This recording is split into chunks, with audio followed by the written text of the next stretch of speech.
Hello everybody! Welcome sa panibagong video na kung saan tayo po naman ay pupunta ng summer. Hindi nga po namin alam ni Ray kung saan banda sa summer, basta po summer. O kung hanggang saan lang aabutin yung aming 2 liters na gasolina. Sobrang mahal kaya ngayon ng gasolina, kaya dapat budgeted. Ewan ko nga kung bakit napunta kami ng summer nito. Dinare ko lang naman si Ray, kumagat naman. Mas maganda naman kasi talaga mamasyal kung meron kang 1 milyon. Abay, sana all naman may milyon. Charis, wala pa tayong ganun ha. Baka naman kasi maniwala pa kayo, mangutang pa kayo ng bigla. Naman. Maganda talaga yung mga lakad na wala sa plano kasi mas natutuloy.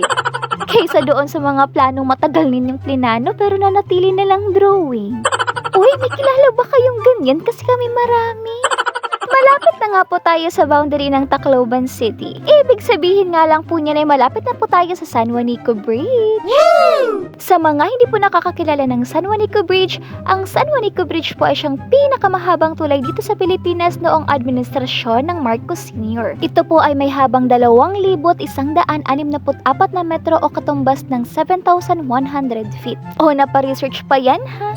Baka kasi magkamali ako ng sabi, nakakahiya naman.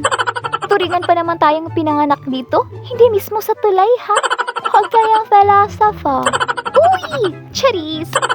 Tignan niyo naman kung gaano kahaba at kaganda nitong bridge. Wow! At kung gaano kagaganda ng mga bulubundukin na nakapalibot dito. Nakaka-proud nga, lalo na po nung elementary ako. Parati kasi nagpapaproyekto yung mga teachers noon ng beautiful spots sa Philippines. At kapag tinanong kami ng aming guro kung anong pinakamahabang tulay sa Pilipinas, ang sagot namin ay walang iba kundi San Juanico Bridge. Di tulad po ngayon na marami na pong mahahabang tulay. At base po sa aking research, ang San Juanico Bridge daw po ay siyang pangalawang pinakamahabang tulay na lang dito sa Pilipinas na pinangungunahan na ngayon ng Cebu-Cordova Link Expressway. Pero nagtatalo-talo talaga sila kung ano talaga yung pinakamahabang bridge. Hindi ko nga alam kung ano basihan nila. Ang importante ay nasa Eastern Visayas itong San Juanico Bridge na minsang kinilalang pinakamahabang tulay sa Pilipinas at talaga namang napakalaking tulong lalong-lalo na po sa mga Leyteños at sa Mornons commuters. Kasi biruin nyo naman kung wala yung tulay na ito, kakailanganin pa talaga namin sumakay ng bangka para lang makatawid ng summer. Mas hassle na siguro yun at mas napapamahal pa yung pamasahe. Di katulad nito na meron ng tulay dahil kung may sasakyan kayo ay mas madali na kayo makakatawid ng summer o Leyte. Dire-diretso na nga yung biyahe ninyo ay makakamenos pa kayo sa gasolina ninyo.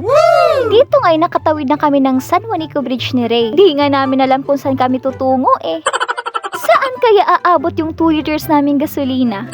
At dahil nasa nabagot na nga po kami, bumalik na lang po kami. Gusto pa po sana namin makakita na magandang tanawin kaso nagutom po kami kaya bumalik na lang po kami. O diba, Matik? Nasa Crispy King ka agad. Nakakarami ka na sa aming Crispy King ha? Bakit naman?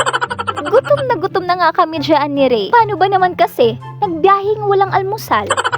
Buti na nga lang yung brunch na kinainan namin ng Crispy King ay malalaki yung manok. Mga 1 kilo lang naman bawat isa. Charis, saan ka ba naman makakakita ng 1 kilong fried chicken na 50 pesos lang yung halaga? O baka meron pa naman. Basta ikaw na po yung magkakate, magtatanggal na balahibo ng manok, magtatadtad at magpaprito ng sarili mong manok. Pero biro lang. Sobrang saya ko lang naman talaga kasi dahil ngayon ako nakabili ng manok sa Crispy King na kasing lapad ng palad ko. Hirap talaga managalog, nagkakanda bulol-bulol pa talaga ako. Hirap gumawa ng content tapos hindi ka lang papansinin. Walang mga utang na loob. Charot! Pinaglalaanan mo ng oras kakanood at kakakomment tapos hindi ka lang re-resbakan. Buti kung hindi mahahaba yung videos, yung iba live pa nga. Tapos pinipilit mong tapusin kasi ayaw mo masira kay Algo. Tapos yung iba ka-comment-comment lang, hindi na tinapos yung video mo. Asa ng hustisya? Charot! Biro lang na may onting katotohanan. Tapos na nga po kaming kumain ni Ray. At bilang nakasanayan pagkatapos namin kumain kami na rin po nagliligpit ng aming kinainan. Nagtrabaho po kasi ako bilang waitress sa isang resort dito sa amin. Kaya alam ko po kung gaano kahirap maging crew lalo na po kung maka-encounter po kayo ng toxic na customers. Maliit na pabor nga lang itong ginagawa namin lalong-lalo na hindi naman po gaanong kalakihan ng sweldo ng ating mga crew sa ating fast food chain.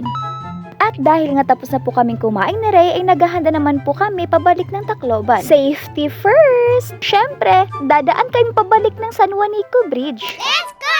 Alam nyo, taga-Tacloban lang kami pero bihira lang po talaga kami makapunta ng San Juanico. Sa katunayan, sa taong ito ay nakadalawa o hanggang 3 balik lang ako dito. Sayang din naman kasi sa gasolina. Kung magpabalik-balik lamang kami ng summer na wala naman kaming sadya.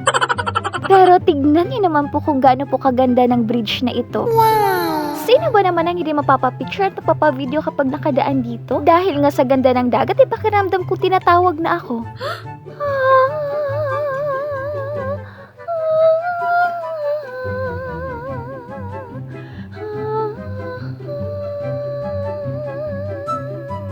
Oh, diba may pahaming pa ng Marina Team Song? Naalala ko tuloy si Dugong.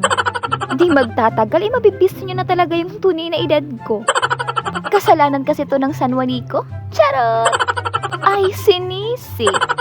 Dito nga po nagtatapos yung ating video for today. Salamat sa panonood, everybody.